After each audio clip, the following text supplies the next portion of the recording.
Je reviens sur la question de l'équinoxialité et de solsticialité en montrant qu'il faut distinguer de toute façon les groupes. Pour moi, l'astrologie, c'est une astrologie groupale, comme dirait notre ami Lenoble, dans d'autres contextes. Notre destin, il est collectif, il n'est pas individuel, astrologiquement. Le destin individuel, c'est de l'ordre des psychologues et des psychanalystes, pas de l'ordre de l'astrologie. C'est pour ça que, même si je ne suis pas spécialement favorable aux classifications des 12 signes, ça a au moins l'avantage d'avoir une démarche collective qui est tout à fait saine. Les gens savent qu'ils ne sont pas seuls dans leur situation, qu'ils partagent. Et alors justement, il y a beaucoup d'astrologues qui disent « Ah non, non, non, il n'y a pas de destin collectif, pas du tout. » Ben si, il y a un destin collectif. Et ce destin collectif, évidemment, il passe par des phases. Alors, il faut déjà savoir, il faut déjà avoir identifié si on fait partie des gens qui sont en haut ou en bas. Socialement, économiquement, intellectuellement, on appartient au milieu d'en haut ou au milieu d'en bas.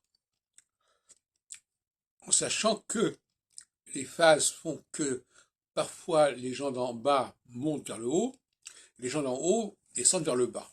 Donc c'est pas un problème majeur, mais il faut le savoir dès le départ où on se situe, parce que c'est ce cas qui va permettre de faire des prévisions. En phase équinoxiale, les gens d'en haut montent, les gens d'en bas descendent. Donc la différence est majeure là. Il y a une séparation majeure entre ceux qui sont en haut et ceux qui sont en bas. En phase solsticiale, en revanche, les gens d'en haut descendent, les gens d'en bas montent. Et à ce moment-là, il y a une sorte d'égalité. L'égalité, c'est le mot-clé de la solsticialité. Mais c'est quelque chose de factice jusqu'à un certain point.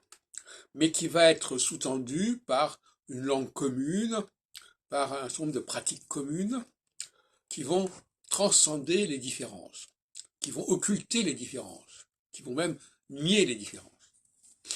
Et ça vaut pendant la période solsticiale.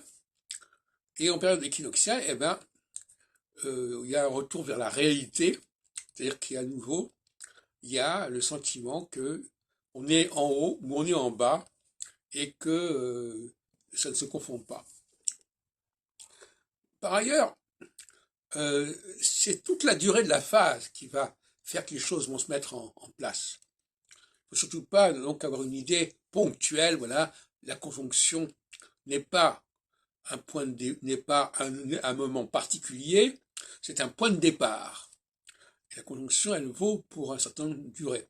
De même que pour Albumazar, le passage d'une triplicité à une autre triplicité, c'est quelque chose qui va durer 200 ans et quelques. Alors donc, c'est pas du tout le point de départ.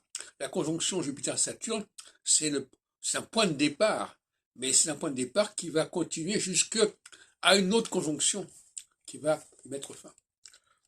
Alors, pour revenir à des choses concrètes, nous entrons dans une phase équinoxiale où les gens d'en haut vont imposer leur supériorité aux gens d'en bas qui vont être condamnés à leur infériorité.